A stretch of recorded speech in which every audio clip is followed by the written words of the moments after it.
Hi friends, smart start P S സിയുടെ പുതിയൊരു വീഡിയോയിലേക്ക് ഏവർക്കും സ്വാഗതം. പി എസ് സി പരീക്ഷകൾക്കായി തയ്യാറെടുക്കുന്ന ഒരാളാണോ നിങ്ങൾ? എങ്കിൽ എവിടെ നിന്ന് പഠനം തുടങ്ങണം എന്ന ചോദ്യത്തിന് ഇന്ന് ഒരേ ഒരു ഉത്തരമേ ഉള്ളൂ: SCERT പാഠപുസ്തകങ്ങൾ. മുൻപ് റാങ്ക് ഫയലുകൾ മാത്രം പഠിച്ച് ജോലി നേടിയ കാലമുണ്ടായിരുന്നു. എന്നാൽ ഇന്ന് പരീക്ഷാ രീതി മാറി. PSC ചോദ്യങ്ങൾ ഇപ്പോൾ ടെക്സ്റ്റ് ബുക്കുകളിലെ വരികൾക്കിടയിൽ നിന്നാണ് വരുന്നത്. 5ാം ക്ലാസ് മുതൽ 10ാം ക്ലാസ് വരെയുള്ള SCERT പുസ്തകങ്ങൾ എങ്ങനെ ഏറ്റവും ഫലപ്രദമായി പഠിക്കാമെന്ന് നമ്മൾ വിശദമായി നോക്കാൻ പോവുകയാണ്. നിങ്ങൾ കഴിഞ്ഞ 3 വർഷത്തെ LDC, LGS അല്ലെങ്കിൽ ഡിഗ്രി ലെവൽ ചോദ്യപേപ്പറുകൾ എടുത്തു നോക്കൂ. പ്രസ്താവന രീതിയിലുള്ള ചോദ്യങ്ങൾ വർദ്ധിച്ചു വരുന്നു. ഈ ചോദ്യങ്ങളുടെ ഉറവിടം എന്ന് പറയുന്നത് നമ്മുടെ സ്കൂൾ പാഠപുസ്തകങ്ങളാണ്. പാഠപുസ്തകങ്ങളിലെ ചിത്രങ്ങൾ, ബോക്സുകൾ, മാപ്പുകൾ എന്നിവയിൽ നിന്നാണ് ഇപ്പോൾ ചോദ്യങ്ങൾ വരുന്നത്. പ്രധാനമായും 5 മുതൽ 10 വരെയുള്ള social science part 1 and part 2, science part 1 and part 2 പുസ്തകങ്ങൾ, +2 ലെവൽ, ഡിഗ്രി ലെവൽ പരീക്ഷകൾക്കാണ് നിങ്ങൾ പ്രിപ്പയർ ചെയ്യുന്നതെങ്കിൽ +1, +2 ക്ലാസ്സുകളിലെ ഹിസ്റ്ററി, ജിയോഗ്രഫി, എക്കണോമിക്സ്, സയൻസ് പുസ്തകങ്ങളിലെ പ്രധാന ഭാഗങ്ങൾ കൂടി വായിക്കണം. മലയാളം ഗ്രാമറിനായി 5 മുതൽ 10 വരെയുള്ള ക്ലാസ്സുകളിലെ മലയാളം പാഠപുസ്തകങ്ങൾ ഉപയോഗിക്കാം. ഇനി എങ്ങനെ ഇവ പഠിക്കാമെന്ന് നമുക്കൊന്ന് നോക്കാം. പഠിക്കാൻ തുടങ്ങുന്നതിന് മുമ്പായി PSC സിലബസ് കയ്യിൽ കരുതുക. സിലബസിലെ ഒരു ടോപ്പിക്, എക്സാമ്പിൾ സൗരയൂഥമാണ് നമ്മൾ പഠിക്കാൻ പോകുന്നതെങ്കിൽ അത് ഏത് ക്ലാസ്സിലെ പാഠപുസ്തകത്തിലുണ്ടെന്ന് കണ്ടെത്തി അത് മാത്രം ആദ്യം വായിക്കുക. ഇവിടെ ആഴത്തിലുള്ള വായനയാണ് ആവശ്യം. വെറുതെ വായിച്ചു പോകരുത്. ഓരോ വരിയും ശ്രദ്ധിക്കുക. ബോക്സുകളിൽ നൽകിയിട്ടുള്ള വിവരങ്ങൾ, ചിത്രങ്ങൾക്കടിയിലെ കുറിപ്പുകൾ എന്നിവ ഒരിക്കലും ഒഴിവാക്കരുത്. PSC പഠനം തുടങ്ങാൻ പോകുന്നവരാണെങ്കിൽ പഠനം തുടങ്ങുന്നതിന് മുന്നേ തന്നെ SCERT ബുക്കുകൾ നമ്മുടെ കൈകളിലുണ്ടായിരിക്കണം. അതിനായി ഒന്നുകിൽ ഗവൺമെൻറ് സ്കൂളിൽ പോയിട്ട് നമുക്ക് കളക്ട് ചെയ്യാവുന്നതാണ്. അതുമല്ലെങ്കിൽ സമഗ്ര വെബ്സൈറ്റിൽ നിന്ന് നമുക്ക് ഡൗൺലോഡ് ചെയ്ത് വായിക്കാവുന്നതാണ്.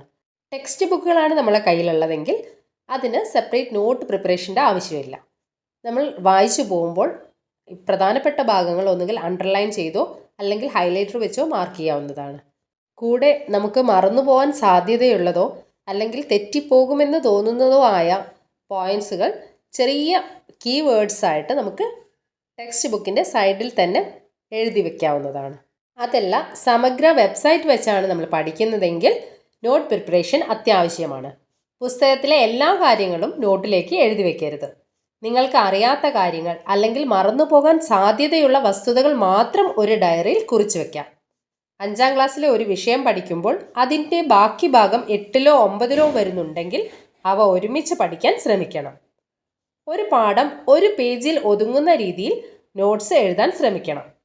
വിവരങ്ങൾ പട്ടികയായോ ഫ്ലോ ചാർട്ടായോ രേഖപ്പെടുത്തുന്നത് ഓർമ്മയിൽ നിൽക്കാൻ സഹായിക്കും. SCERT പാഠപുസ്തകങ്ങളിലെ വരികൾക്ക് വളരെയേറെ പ്രാധാന്യമുണ്ട്. PSC പ്രസ്താവനകൾ തയ്യാറാക്കുന്നത് പലപ്പോഴും പുസ്തകത്തിലെ അതേ വരികൾ ഉപയോഗിച്ചാണ്. ആഴ്ചയിൽ ഒരിക്കൽ പഠിച്ച കാര്യങ്ങൾ നിർബന്ധമായും റിവൈസ് ചെയ്യുക. ഒരു പാഠം പഠിച്ചു കഴിഞ്ഞാൽ ആ ഭാഗത്ത് നിന്ന് മുൻപ് ചോദിച്ചിട്ടുള്ള PSC ചോദ്യങ്ങൾ ചെയ്തു നോക്കുക. പലരും ചെയ്യുന്ന തെറ്റ് പുസ്തകത്തിലെ എല്ലാം നോട്ടിലേക്ക് പകർത്തി എഴുതുക എന്നതാണ്. അത് ചെയ്യരുത്. ഒരു പാഠം ആദ്യം പൂർണ്ണമായി വായിക്കുക. രണ്ടാമത് വായിക്കുമ്പോൾ മാത്രം പ്രധാനപ്പെട്ട പോയിന്റുകൾ മാർക്ക് ചെയ്യുക. മൂന്നാമത്തെ വായനയിൽ മാത്രം ഷോർട്ട് നോട്ട്സ് ബുക്കിലേക്ക് എഴുതി വയ്ക്കാവുന്നതാണ്.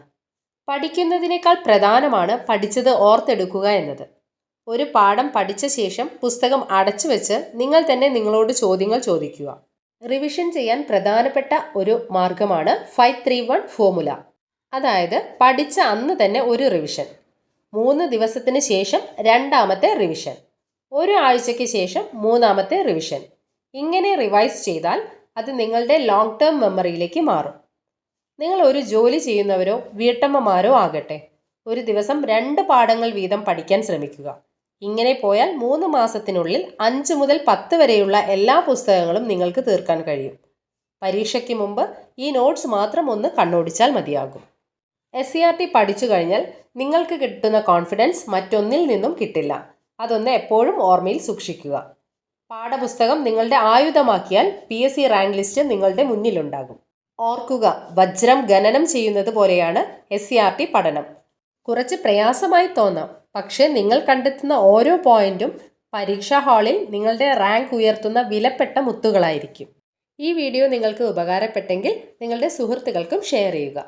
അതുപോലെ ഈ ചാനൽ ആദ്യമായിട്ട് കാണുന്നവരാണെങ്കിൽ ചാനലൊന്ന് സബ്സ്ക്രൈബ് ചെയ്ത് സപ്പോർട്ട് ചെയ്യണേ. All the best and thank you for watching.